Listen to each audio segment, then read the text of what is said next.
Welcome on in here to Sports Memo Today, final show of the week for us here. I'm your host, Dan Alexander, alongside my guests, providing you that actionable info you know and love in 30 minutes or less. We got two great guests coming on here today. We got the director of digital content with the Goldsheet, Eric Pauly, batting leadoff and then batting cleanup. Definitely hitting back-to-back homers. We got Nick Parsons in the insider's room, who is hotter than hot when it comes to free plays here on Sports Memo Today. We're going to be taking a look at the Lakers game tonight. We also have two plays coming in the Blue Jays game this evening, and then also an NFL look for an over-under win total from one of the best future bettors I know in Eric Pauly. So let's get right into it. Welcome in, my man, EP. And Eric, let's start with what you're thinking might just happen on the mound here today in Blue Jays versus Red Sox. You got a K-prop here for the folks. Yeah, so I'm very intrigued by this number. I'm looking at Kevin Gausman, starting pitcher for the Toronto Blue Jays, to have over 5.5 strikeouts in Boston tonight against their obviously division rival Red Sox, who have owned this 4-game series so far, winning the first 3 games. But this number, it's heavily juiced. I think I got about minus 150, and it's sitting around still that number. I was expecting this bet to go up. I was expecting this line to move up to 6.5 at least, considering how good Gausman's been striking out people this season, but the market has not agreed with me yet. We have some time for the market to still mature, but I still love this look. Gausman's start to the season has just been absolutely incredible. He has had his third double-digit strikeout game in a row last week. Is coming off going over this number in all but one start so far this year against the Houston Astros. Gausman's percentile rankings, he's 94th in K rate, 85th in whiff percentage, and 97th in chase rate, which is just out of this world. But the number might be a little bit lower because the Red Sox do not strike out often. In fact, they're actually last in the MLB in K rate against right-handed pitching. But still, I think this number is too low. Asking Gausman, who had 13 last week, just for 6 this week against a stout Boston Red Sox offense, but still not an elite offense. I think that this is a position for Gausman to go flying over this number. Give me over 5.5 Ks for Gausman tonight at Fenway. That's what we're looking at on the diamond. How about an early look on the gridiron? I'm going to miss my man, Miles Sanders, but I'm guessing you think he might be contributing to a surging Carolina Panthers team. Didn't have a bad draft either. Their win total's sitting around 7.5, and you think that might even crawl higher, right? Yeah, so before the draft at Goldsheet, I wrote an article talking about at the opening win total odds that I love the Carolina Panthers at 7.5, minus 110. That was before any of the confirmation or the steam that Bryce Young was going number one, which obviously led to exactly what happened on draft night. And now after the draft, the Panthers win total, that juice went to minus 135 at DraftKings. And I'm not trying to be an overreactor to the NFL draft, but I think that the hype train for Bryce Young hasn't even left the station yet. Once we start seeing glowing reports from Bryce Young coming out of training camp and how, obviously the one big concern was his size, but there was negative concerns about his mind, his mental awareness, his ability to step up in the pocket, his athleticism, his leadership, all those intangibles. So once those things start being reported out of Carolina's camp, when they start becoming evident in training camp, that's when I feel you're going to see this number going to 8, juice to the over. Mix that in with the fact that the Saints, good team, but not that great. The Falcons, to me, very overhyped. I mean, they have an 8.5 win total, but Desmond Ridder is their quarterback. I don't know why people are expecting, or the market or the Cardinals themselves are expecting such a big leap from Desmond Ridder when he did not show anything this past offseason, though their defense does look to be better. Then, of course, the Tampa Bay Buccaneers, who have some good veteran players, but Baker Mayfield at the helm. I don't expect them to be a competitive team whatsoever. So you got the easiest division, a great young defense, an improved offensive line, decent skill players, and now the number one overall pick, Bryce Young, who, again, when height is your only knock on you, but every other tangible, intangible, and also things from your skill set with arm strength, throw accuracy, and all poise, everything is the complete package. I think the Panthers in that division can easily win 8 games this season. Man, and this is just a little sprinkle of what you get from the great content over at the Goldsheet. What else do you guys have posted over there? And all kinds of free content over there as well, Eric. Tell the folks about it. All right, so right now we're focusing on just putting out the best content we can for everybody. Goldsheet.com, everyday top stories. You're getting at least 3 to 5 MLB player props a day, big game breakdowns, NFL articles, MLB power rankings. On the paid side, we have an MLB stat sheet. $15 a week comes out to $2 a day.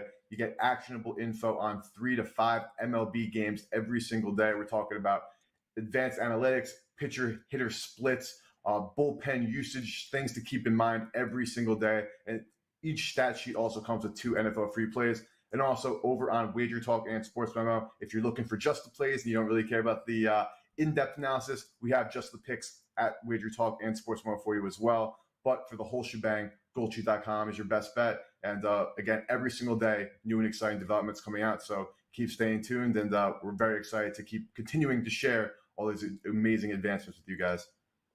Absolutely. Pretty good for a Redskins fan, as I am Birds fan. But I love my man EP. Always follow along with him on Twitter as well. Slime Action, great follow there. So we got Gaussman over the 5.5 Ks, only minus 150. We got the Carolina Panthers over the 7.5 wins on their win total. So check them out over at goldsheet.com. Who you definitely want to check out over at sportsmemo.com is my man Nick Parsons and the Insiders Room on a 4-0 run. So your last 2 features here on Sports Memo Today, you've been unblemished. So let's make it 6-0 here today, Nick. Always love chatting with you, and you think you have a pretty darn good look in the, I guess, what is this? The next saga between people trying to push LeBron James off of the Mount Rushmore of basketball for Steph Curry. The Lakers are getting some points here tonight against the Golden State Warriors. How are you betting this one?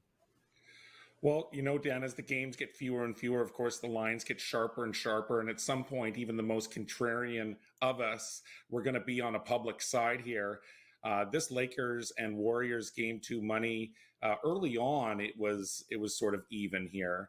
But yeah, I think we're going to have another really tight battle here in game 2.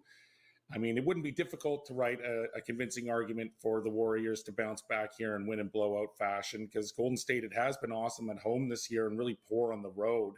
But you have to wonder, how much gas does Golden State have left in the tank at this point? Winning in the playoffs is about a few different things. It's about staying healthy, obviously, and it's about timing as well. And so LA is healthy, and it took advantage of this tired Warriors team, which looked less than impressive in that first round in taking out Sacramento in 7 games.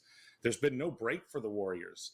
The Lakers, they had a couple of extra days off after taking out the Grizzlies in 6 games. And so coming into game 2 here, they're still the more fresh team here.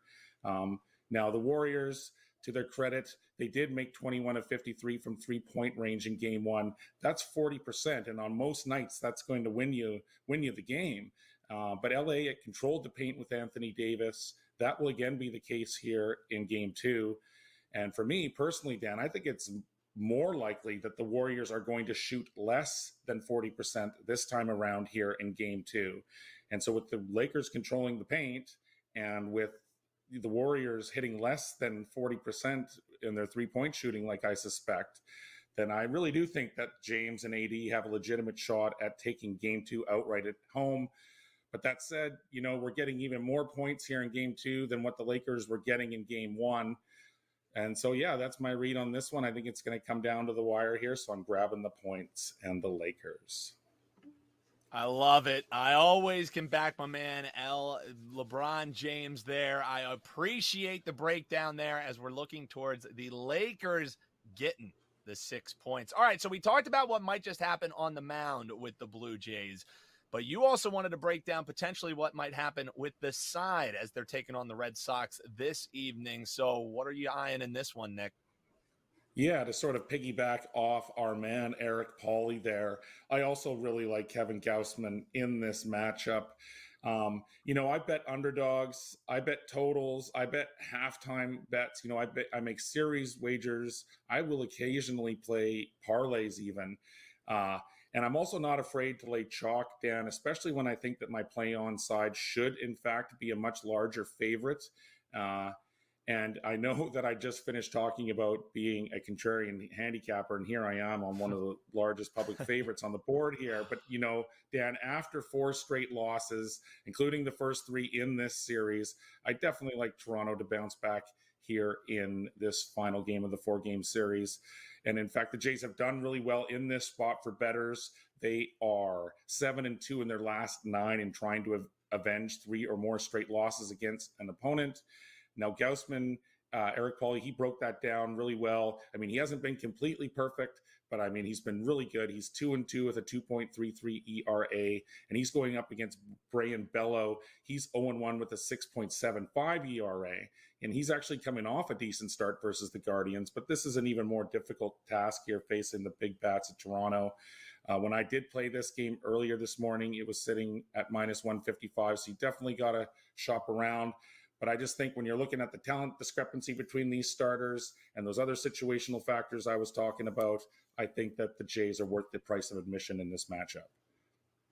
Looking towards the Jays, laying the spot, and this is the difference between recreational and professional bettors. A lot of people just get turned off by that big price, but again, if price should be closer to minus 200 and you get it at minus 160, that's terrific value right there. Nick, you gave away 2 free plays for the folks. What do you have locked and loaded for clients tonight? Well, we're coming off a 3-0 sweep last night, and we got 3 more big plays going tonight over at SportsMemo. So check out the Insiders Room, guys. You will not be disappointed. sm.buzz/TIR. Actionable info in 30 minutes or less. How about actionable info in 15 minutes or less? Big thanks to Eric's Pauly. Big thanks to Nick Parsons of the Insiders Room and my producer Eric doing a terrific job, even with my internet connection, keeping us here on the road. We'll be locked and loaded with another Tuesday and Thursday edition right here on Sports Memo Today. Best of luck, folks, until then.